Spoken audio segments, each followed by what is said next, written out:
But ended up spending 2 years overseas in the United States Navy, which I prefer to be in as opposed to the Army and the Marines at that time. I wasn't one of those guys saying, "Well, I want to see action." I will admit, it wasn't me. But anyway, I did see, got a chance to see the world. Did a lot of growing up, and I'll let you in on something here too. That after I graduated from undergrad school, at that time I really didn't know what economic development was. Matter of fact, I worked at DT Energy, started there in 1976. I didn't start my career in economic development until 1984. Started off in, they call it employee relations now. Now it's called human resources. Figured out that was very boring to me, and decided that also they didn't make enough money. I said, well, let me go to the part of the company where they make a lot more money, and that was what they called back then the production department. And boy, that was a good name for it. Commonly referred to now as power generation. So I went to work in some power plants. I didn't know anything about electricity. I was a business analyst. The only thing I knew about electricity, you hit a switch, light come on. Didn't know much, but it was one of those things I said, I'm just going to go out there and throw myself at it as a business analyst and work my way up to a position in 5 years called General Supervisor Administration, which means you're administration of the whole power plant system. So I started off at Delray, Connors, in River Rouge, and I ended up at the Connors Creek plant in the Detroit Central Heating System. And I ended up there as, instead of 5 years, after 2 years, I ended up as administrator of those power plants.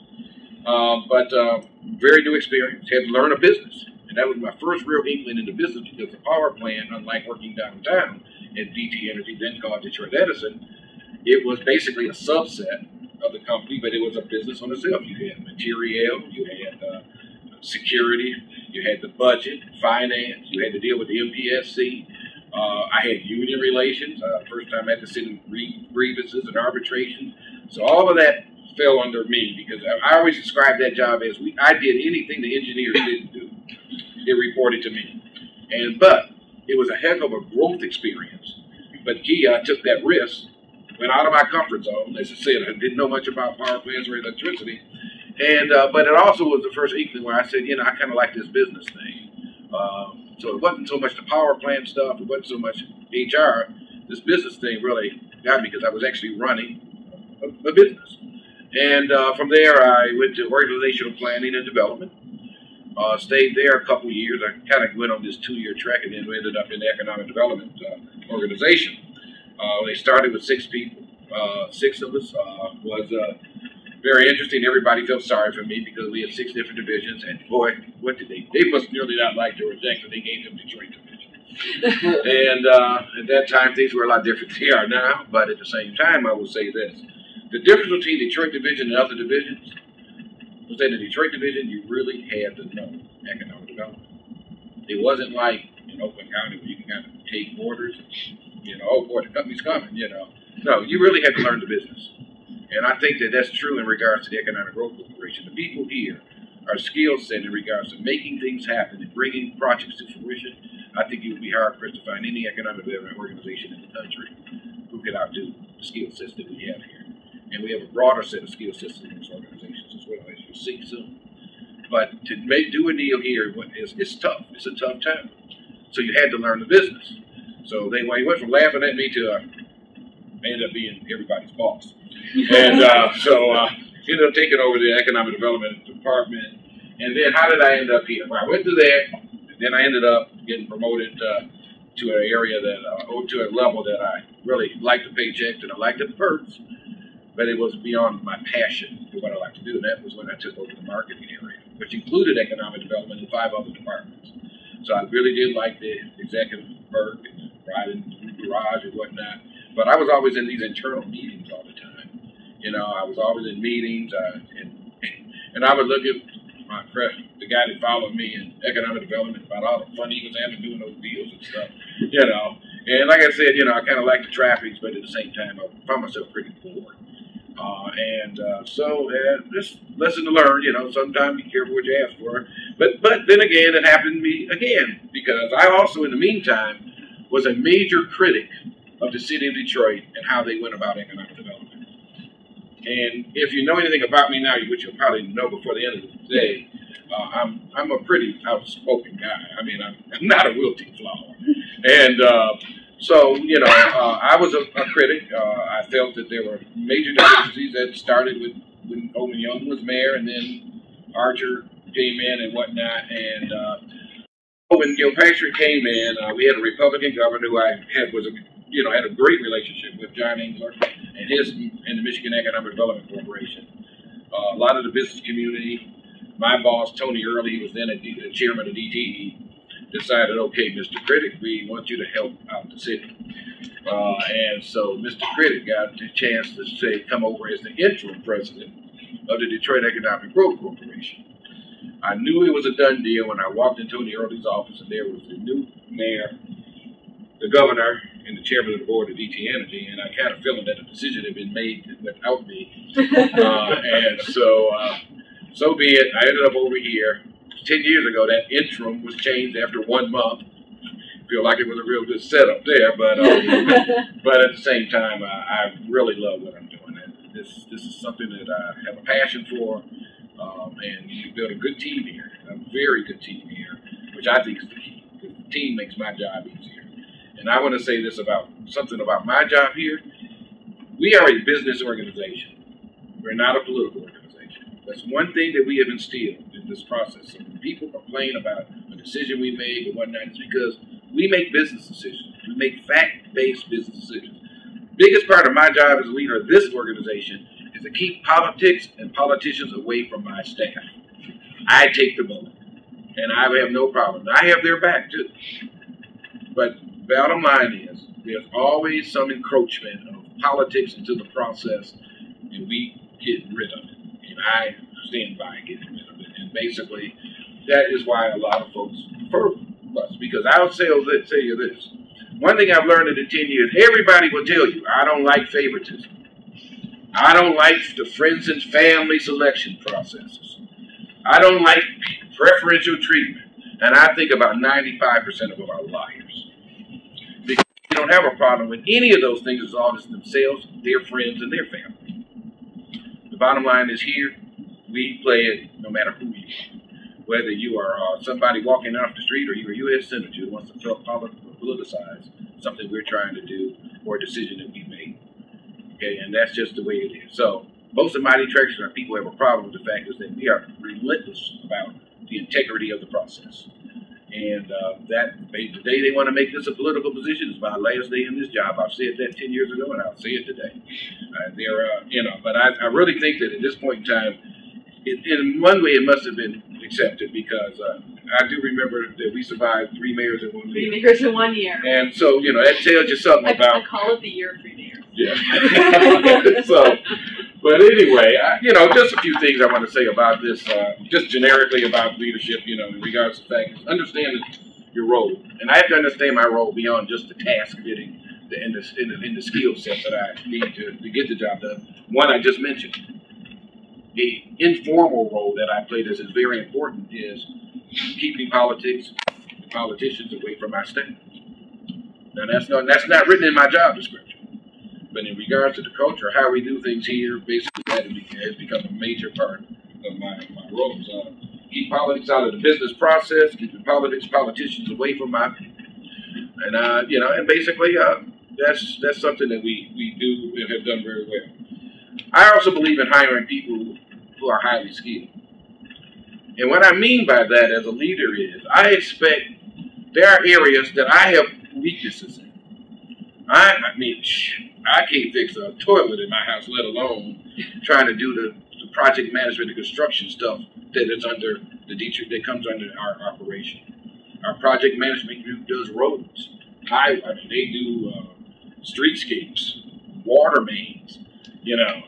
I have a problem opening up the back of the toilet trying to make sure that the thing works right without it having it. So I have to hire people who know stuff that I don't know. So I don't have room for friends and family when it comes to that. I have to, make sure that we have a staff here that shores up and has the skill sets. But also, you can't, as a leader, and I've seen this happen where leaders feel intimidated by certain kinds of people. They feel somebody's too good or too sharp or whatnot. You know, they may have an issue. For me, I say bring it all to the table. I want skilled people. And I expect people to know what they do on a day-to-day basis better than I do, because they're doing it every day. I'm kind of managing the whole operation. So I can't get into the detail that they get into. 3, everybody here has the right to voice their position, voice an opinion, and if they don't do it, that's when we get upset about it. So in other words, it's not by rank. Whatever you do here, whatever skill set you bring to the table, whatever project you're working on, you have the right to basically speak what's on your mind. And we walk the talk on this. You have the right to disagree. You have the right to basically, we feel that this is not something that, and I've seen this too often in leadership where who says something is more important than what is said. That is not how things work here. And we expect everyone to participate in that. And everyone here feels comfortable with that. Yes, people will say, George, you are full of shit on this one. Don't they? I do. I mean, it's all part of it. You know, I mean, and really, it's, but the dialogue, I want the debate. I want to debate. Sometimes I know what's in my mind, but sometimes somebody comes to the table and says, hey, something that I say, I never thought of it that way. That's what you are here for. That's what I pay people for. So it is very fluid. It is very much an organization where we look at each other as individuals, and we are very diverse, ethnically, gender-wise, very diverse, and politically, you name it. But we come to the table as a team, and it is a team where people here have a passion. Now, having said that about skills, we also ask that we like people who have a passion for what they do. So there's a culture side to this as well. That culture is what I just mentioned before. It's how we make decisions, the open discussions, the fact that we encourage debate, literally encourage it, both in the office or at the bar after work. We encourage it, okay? But the other piece about this is that in terms of this culture, we have to make sure that we also have people who are not only just skilled, but don't have a poisonous attitude, don't have a poisonous disposition, that they have a passion for what they do. Most of the people here really like what they do, and if they don't, it shows. It really does.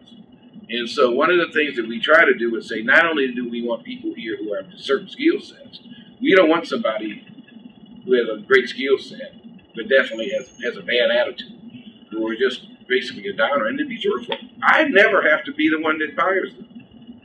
The staff does. You know, I mean, they'll just come to meetings. We have a senior management meeting and say, this person just isn't working out. You know, I mean, you want to go off here and sit in the corner or be by yourself. This is not the company to come to. We're very participatory, and we also really try to link together even different groups work together on projects. So that camaraderie is very important, because that has a lot to do with productivity.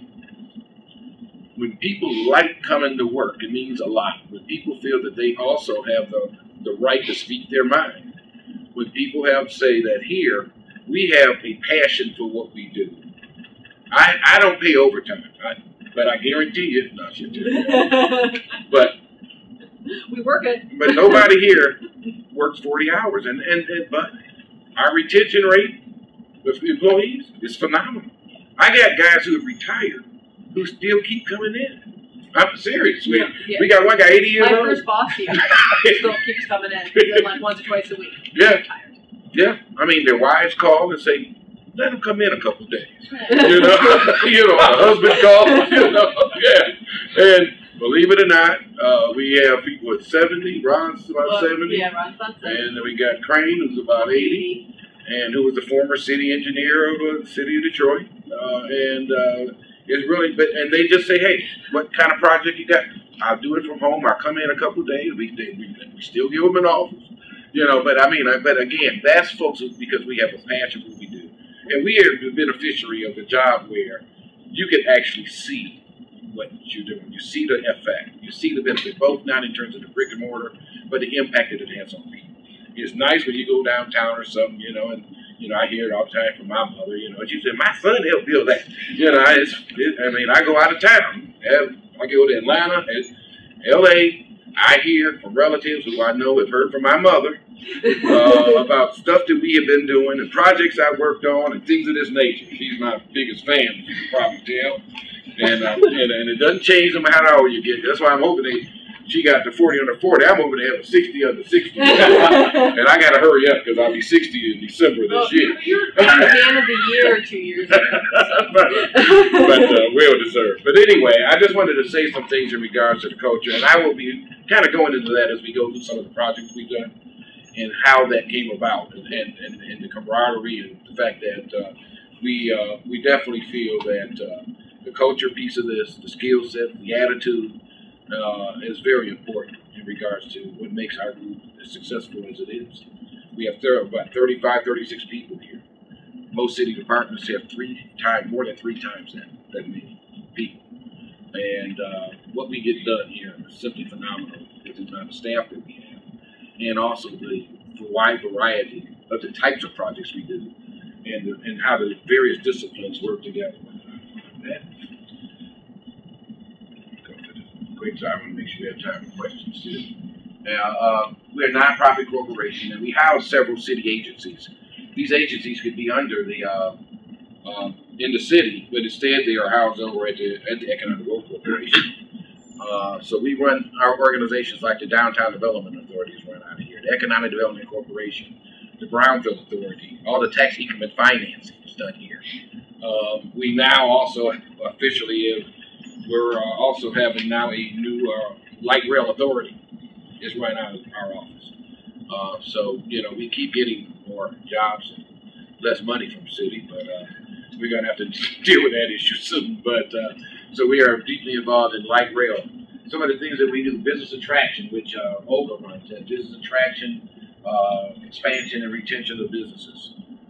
We also help with site consulting, again, that is under Olga's group.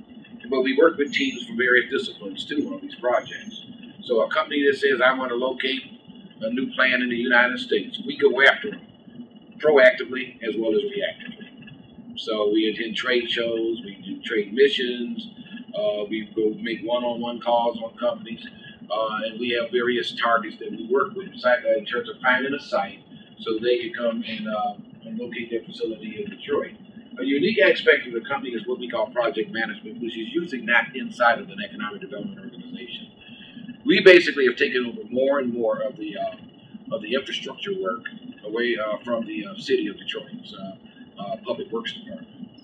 So we will do a lot of if there is a new subdivision being built, or they are going into an old neighborhood and basically you got to rehab a neighborhood in the community, we would do all the infrastructure like the streets, the utilities, lights, you name it, and we would oversee that activity through competitive bid. Keyword: competitive bid. We bid everything here, and it is a process that's where you have to keep the politics out, and that's where people get in trouble. And one of the things that we do here is that the experts or the people with the skills make those decisions. Me as the president, the first time I usually see most of these bids is when it comes to a board for a vote. I don't even get involved in that. I let that team do that work because they're helped a lot more skilled than I am. And not only that, but I think that makes the process a lot more cleaner, we'll get involved on an as-needed basis. As Olga said, they will call, say, hey, we have an issue or whatever. Please, and from that standpoint, we provide several types of technical assistance as well as financial assistance. Our financial people here in regards to package deals, who put deals together, are the best in the country, and you'll see several examples of that. We have to be creative in Detroit. Going back to what I said about if you do economic development in Detroit, you can do it anywhere in the world. I tell you, to get a deal done here with the gaps, the creative financing that we have to use, it is phenomenal what these guys and ladies can do. And so from that standpoint, in some projects, all of these disciplines will work on the same deal. But we're one of the few that can actually get into the implementation through project management. Most will stop at attracting, expansion, retention, and then do the finance. We actually do the build out in many cases, or we oversee that in project management. So we are uniquely positioned in that regard.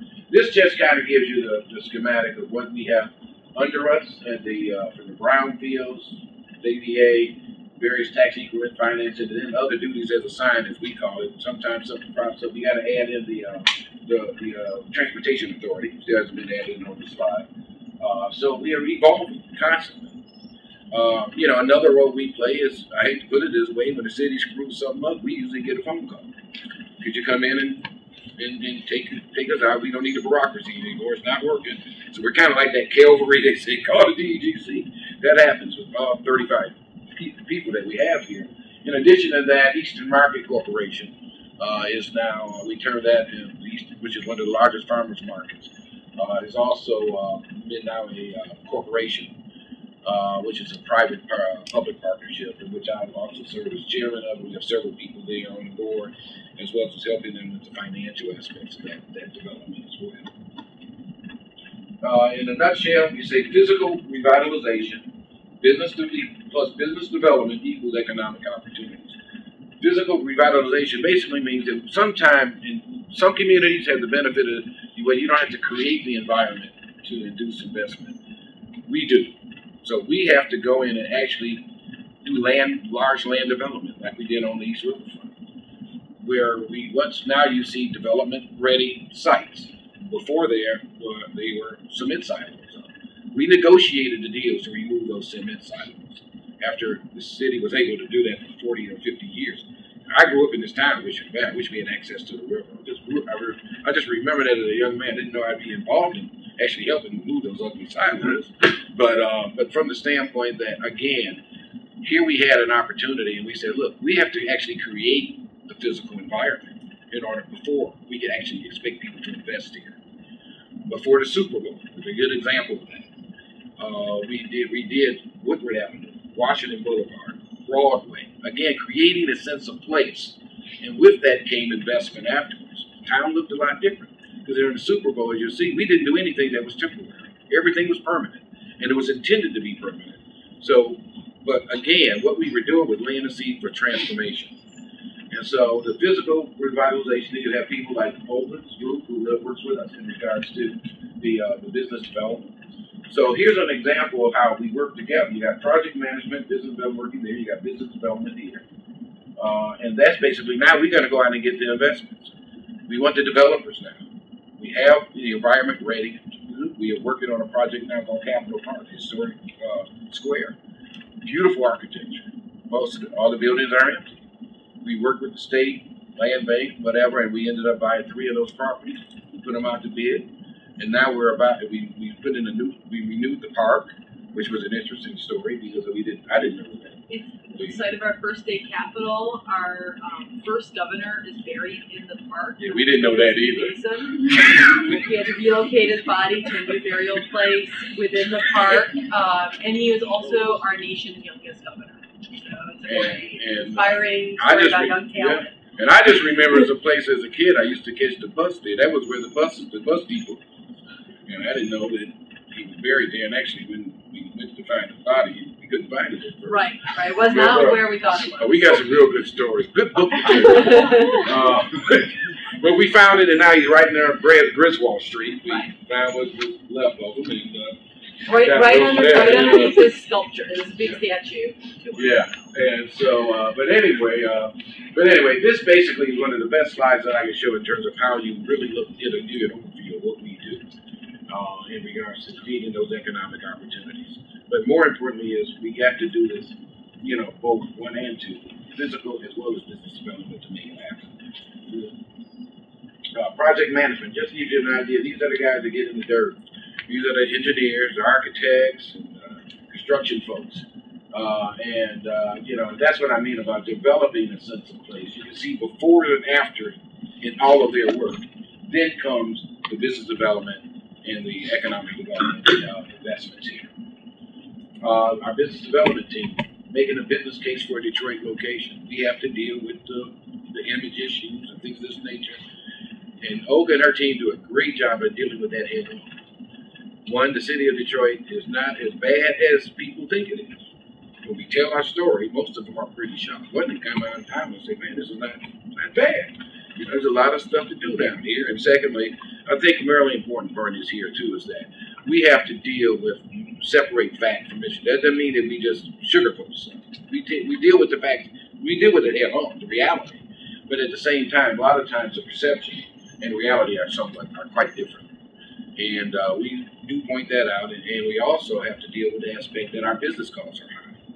So we spend a lot of time leveling the playing field between her group and our finance group with Brian Holdway in regards to trying to make sure that we are competitive from a business cost standpoint, as well as trying to do the sales pitch that we have to give to make things happen here. But, so I just want to say here, too, that we've had a number of successes over the last few years. We're going to get into those. And some of our best salespeople now are businesses who have located into downtown Detroit. Detroit is like any big city. There's some good parts of the city, and there's some bad ones. I find it to be true of every city that I go to, actually, that has any amount of sides to it. For some reason, we get painted with this broad brush like the whole town is like that. And actually, City of Detroit downtown is one of the safest downtowns in the United States. That's not our figures either. It is a fact. And so, from that standpoint, again, we deal with that in every project we deal with. Just like you hear the stuff in the paper, everybody we talk to sees that too. Hears it or sees it too, in the news. So, we have to deal with that. But more importantly, we like to get past that crap and get right down to the business decision making. Site selection, dealing with the gaps, financial incentives, partnering with workforce development, navigating the regulatory processes. All these business issues is what we specialize in. And we have to address those issues, be it a new company or an existing one who's thinking about an expansion. Administration and finance. This is a group that does basically works in terms of structuring the deals from a financial perspective. And you'll see some of the projects that they've worked on, the deal structuring, assessing project feasibility. We do underwriting. So this is a very sophisticated process here in terms of this undertaking. When somebody comes in here and starts complaining about, well, you're not giving us enough money, or these incentives are too small, we do full underwriting. So we know how to determine how much help a project needs. So it's not a whim. Most people, they'll come in here, and some of these people you've heard of, they're very rich, powerful folks, and we say, well, you think it's supposed to be 20 million? We say it's 5 million, and here's why. If we're going to give you an incentive. And we stand on that. Again, it gets back to a business case. So everything goes back to the facts. Everything goes back to a business case. It's not who you are and whatnot. Then they go call the mayor and say George Jackson's a bad guy because I'm not doing what they want me to do. And then they just start, and I say, okay, Mr. Mayor, I tell you what, this is why we did it. This is how we did it, and we're not going to change it.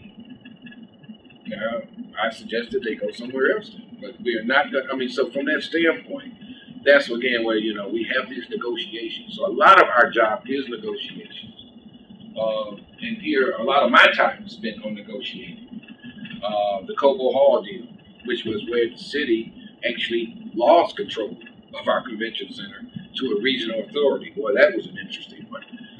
As they called it, one of the city's jewels. I said, well, this jewel is costing the city $20 million a year from its general fund. Sounds more like a liability to me, not a jewel. But from that standpoint, you go through that. First, you got to negotiate with the 3 counties. Then you got to go to Detroit City Council. Oh, was that fun? As they said that we were selling the assets of the city away, as if Coco. And my logic to that was, we can't afford it. 2, we're going to save $20 million from the city they could use to take that money out of the budget. And also, we're not moving Cobo Hall. It's going to stay in the city. We're not picking it up and going somewhere with it, and it's not moving to north of 8 Mile Road or whatever. It's just, but that's the stuff but in the meantime, that we went through, I got flogged a few times at City Council, called everything but a child of God, but we got it through. And what's interesting is all the people who voted against it, for the most part, were taken out of office the next vote. Yeah, most of them lost their jobs when they came out against it. But again, in terms of the politics, I give you a good example because when did you see it in the paper? I took over the project of negotiating this deal after Kwame Kilpatrick unceremoniously left office. And at the time, Kenneth Cochran became the mayor, interim mayor, and he said, well, will you step in and take over the negotiations? Go. So we had at the negotiations in Oakland County, Macomb County, Wayne County, State of Michigan, and the City of Detroit. And so they had been negotiating this deal for like 5 years. We got it done in about 2 or 3 months. It went from nothing in 5 years. Couple things. Very simple. To just show you again, the issue of politics getting in the way, or the bureaucracy getting in the way of something. And a lot of people say, oh man, must be hell between you guys. And they were all blaming Brooks Patterson in Oakland County. It wasn't Brooks Patterson in Oakland County. It was Detroit and Wayne County. One case, basically, a true story. Be in my book. I'm giving you a head start on this. Is that, Oakland County kept asking for information from the city. They had been waiting 5 years to get this information about the books and how COBA was run and, the financials. So I said, well, why couldn't you get them? He said, well, he just never gave it to us, and we're not moving forward until you get it to us. I've been trying to get it for 5 years. I said, well, I thought that was called public information. That it could be FOIA'd and all that good stuff. So, I said, I'll tell you what, Brooks, make sure you have it. He had it within 24 hours. The other one was a little more interesting. Wayne County, on the other hand, decided that they wanted to have some nuances in the bidding process for the new arena. I mean, for the new, that's another project working on, for the new, for COBA and the convention center. And it was very interesting because they basically said, we want preferential treatment for 2. We want a preferential treatment for whoever does all the construction. And we want preferential treatment for whoever is managing the facility. So I'm like, why would you have preferential treatment for a couple? Well, they helped us with some drawings. They helped us in the beginning. And I said, so then they did this pro bono. It didn't take a genius to figure out is if you're doing something and you're going to get something on the back end, you're not doing it pro bono. Your bottom line is, they had Hines wanted to manage the place. They had Walbridge Aldinger. I tell you who the companies were who wanted this preferential treatment on the bidding. So basically, it would nullify bidding on construction, and which to me doesn't sound too efficient in regards to your financing a system, anything. So they said, well, Detroit wanted preferential treatment too. I said, really? I didn't know that. Nobody told me about this. They wanted Bobby Ferguson. I said, I tell you what, Detroit doesn't want preferential anymore. I think these guys got other things to worry about right now anyway. But I tell you what, we're not going to have preferential treatment of any type in regards to the bidding process.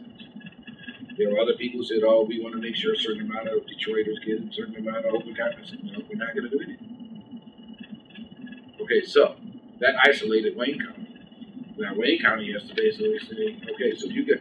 And I couldn't believe it. They're sitting there trying to tell us about why it was okay to give preferential treatment to 2 companies. And I'm like, I got a feeling that down the road, these people are going to have some problems. I really remember saying that. The first time I said that, dealing with politicians, by the way. But I'm like, I said, so no, we're not going to do it. And I just said, well, hell, we'll just do a press conference and say, hey, we can't get a deal done because these folks want to give 2 companies preferential treatment. Suddenly, all of a sudden, they said, okay, no, we don't want it. It's really true stuff. And they really didn't like me. But George pulls, I will say this, George pulls a press conference saying quite often. And it is a very effective tool. So there's at least one other story where some folks are coming after him for something. And he was like, that's fine. I'll resign, and I'll have a press conference. I'm happy to tell everybody why I resigned. And I don't think those other people are going to want, it out why I had to resign, because I wouldn't go along with their illegal ways. And I think that's a big testament to why he's still in his job after all of this craziness for the last 10 years. And there are no, our reputation is still extremely, extremely good. So I have to say the press conference tactic, brilliant. Well, it's true too. Bottom line is we want to do things based on integrity. And, we have enough issues around here, people who don't do that. And believe me, you'd be surprised some will do it. I go back to the issue of even with Tiger Stadium. The issue to me has nothing to do with, first of all, they're liars. It's not for keeps. This is a land grab. Secondly, we can prove that factually. But the bottom line is we have a process. And they failed several times. I mean, they had an exclusive. They raised $500,000 for a $30 million project. Boy, that sounds like it's real popular. You know, I mean, we just kind of look at the facts. I understand the approach and whatnot, but I can't have a rule that says if you don't measure up, if you can't compete, if you can't win something on merit, we'll just create a category called fond memories.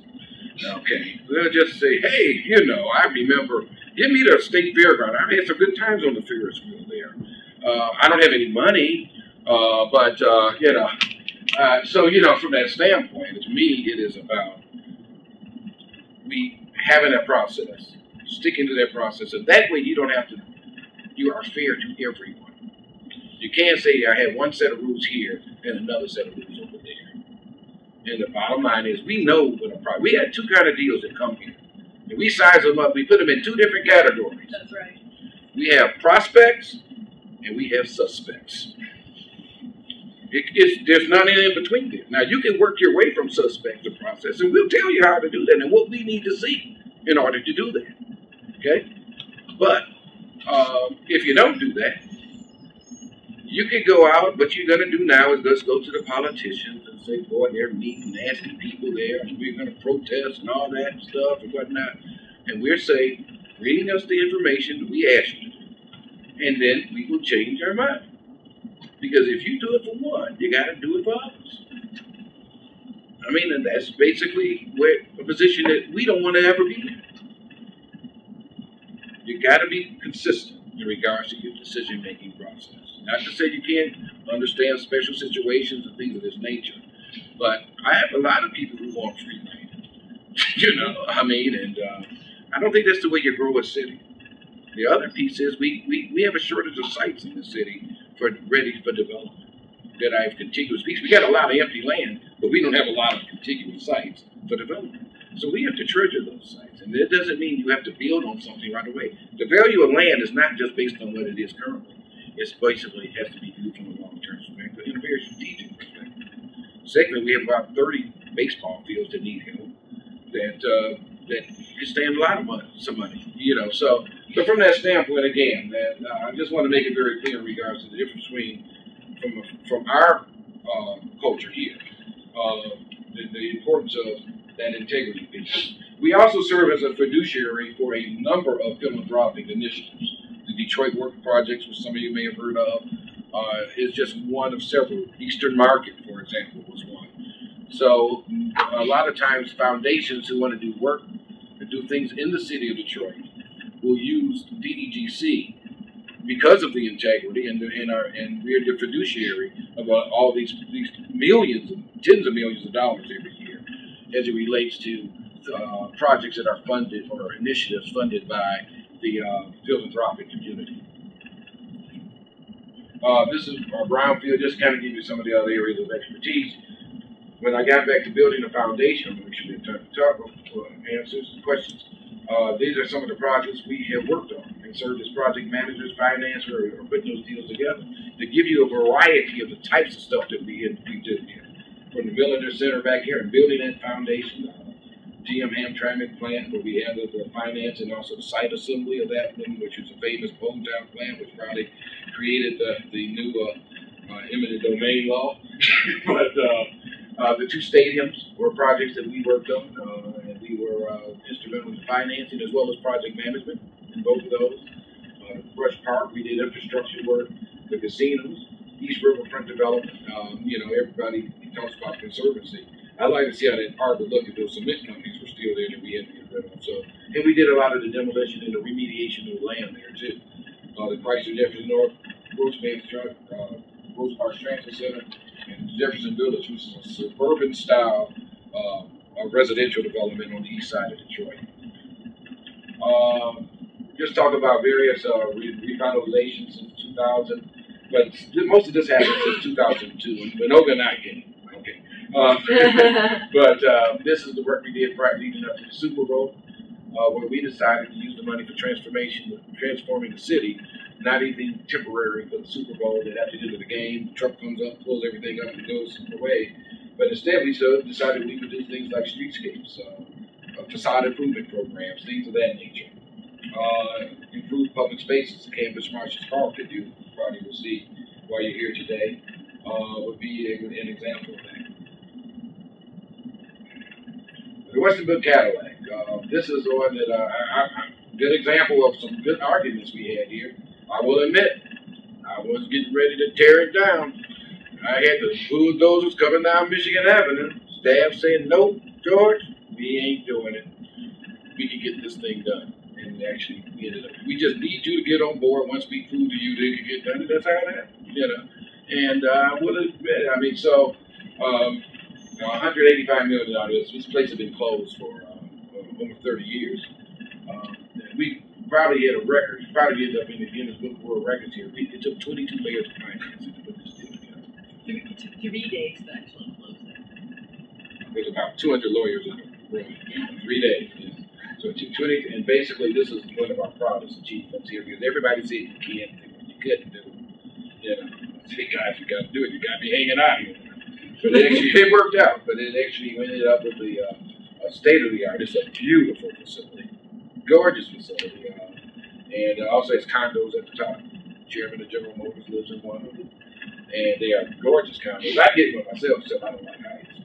But the views are great. They're really good, But they always want to take pictures of you. Like on the balcony, about 34th story, like outside. But anyway, I did get a suite named after me. I know you did. Yeah. They gave us a lovely tour, and we did see the George Jackson suite. Yeah, I never stayed in it yet, though. I always got retired because I don't want it to be a scandal or something. But anyway, we had a facade improvement program, and it shows how a little bit of money, relatively small amount of money, can change the face of the city. This was a program we put $10 million. What did we do? About 90, yeah. And basically, we had a 50-50 grant match for people to fix up the facades of their properties, curb edges, things of that nature. And basically, we ended up with over 91 projects, and literally changed the face of the central business district. And what was good is that the investment, I believe, went way beyond the $10 million in terms of what the private sector stepped up. And now a lot of those buildings were empty initially, and most of them now have businesses in them. And so, like Club Bell's, a very fabulous jazz restaurant, jazz bar and grill, and which is excellent live music. But we have a number of those where I tell you, it really helped the city. We did 3 major streetscapes. Woodward, I mentioned these before, Broadway, Washington Boulevard, in front of Cobo Hall, actually, too. And again, this was all, we just said it was the Super Bowl. Really, it was for us, forever. But what it did was give the city a sense of urgency. And it brought people together. So we had this unprecedented public-private partnership because everybody said, we're going to make this town look good for the Super Bowl, but we're going to make sure that what we do is here forever. And it really did work. And that's a partnership that now we've duplicated on the river with the Conservancy and other projects in the Eastern Market. But it all started as we prepared for the Super Bowl because we had people who normally would fight each other, not get along, couldn't work together. In the case of the Super Bowl, everybody worked together. It was a forcing function. And so we basically were able to overcome the city versus the private sector, the suburbs versus the city. Everybody came together. And we did a number of things in a very short period of time. And we're still benefiting from those. So we've been into, we got more streetscapes on the way, the east-west streets.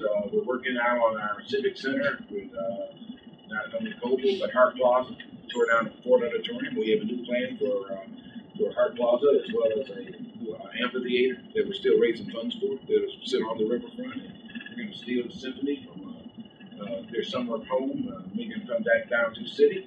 I know you don't tell them on tape there, but I have to say it anyway. But we have East Riverfront District, which basically that used to be where the cement companies were. And that's all happening now. It's beautiful.